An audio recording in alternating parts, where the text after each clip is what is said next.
गत 16 तारिख विलंबित राति में छत्रपुर थाना अधीनस्थ 16 नंबर जातीय राजपथ संलग्न उज्जलेश्वरी मंदिर और चमाखंडी थाना अधीनस्थ कणमणा ग्रामस्थित मां कनक दुर्गा मंदिर चोरी मामलें पुलिस 6 जन अभियुक्त को गिरफ्त कर छत्रपुर एसडीपीओ चंदन घड़ी एक सांबादिक सम्मेलन में सूचना देते। गिरफ अभियुक्त माने हेले चमाखंडी थाना चंद्रपड़ा ग्रामर अमित प्रधान, रुद्र प्रधान, टुकुना प्रधान, दास प्रधान, रघु प्रधान और देवराज प्रधान एवं एमानकठारु गोटे सान एवं दुईटी बड़ रूपा मुकुट, गोटे स्टील हुंडी, 1000 टंका एवं गोटे बाइक जबत होईची। उज्जलेश्वरी मंदिर पूजकों को सेमाने आक्रमण करने सहित मां को मुकुट और हुंडी भांगी चोरी करथिले।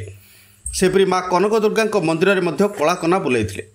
छत्रपुर थाना रे एने मामला 453 एवं जमाखंडी थाना रे 327 अनुसार दुईटी पृथक पृथक मामला रुजु होइतिला।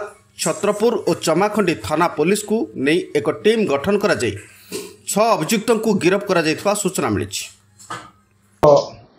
16/7/2025 आमर दुईटी थाना तथा चमाखंडी और छत्रपुर थाना एरिया थिबा दुईटी मंदिर, गोटे मंदिर हूँ उज्जलेश्वर मंदिर आ गोटे मंदिर हूँ कनक दुर्गा मंदिर चमाखंडी से मंदिर माँ मुकुट, रूपा मुकुट, छत्रपुर 3टी, चमाखंडीर रूपा मुकुट गोटे, ता सहित रूपार माँ रूपार प्लेट एसबू जिनस चोरी होता। चोरी होता बेले उभय छत्रपुर और चमाखंडी थाना दुईटी मकदमा रुजु होता।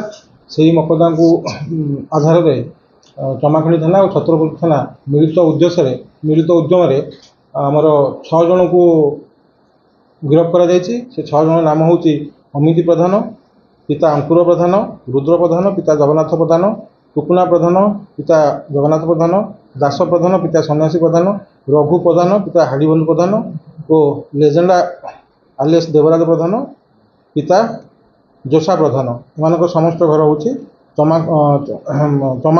चंद्रपड़ा थाना चमाखंडी। एम आम गिरफ्त कर सारापर आम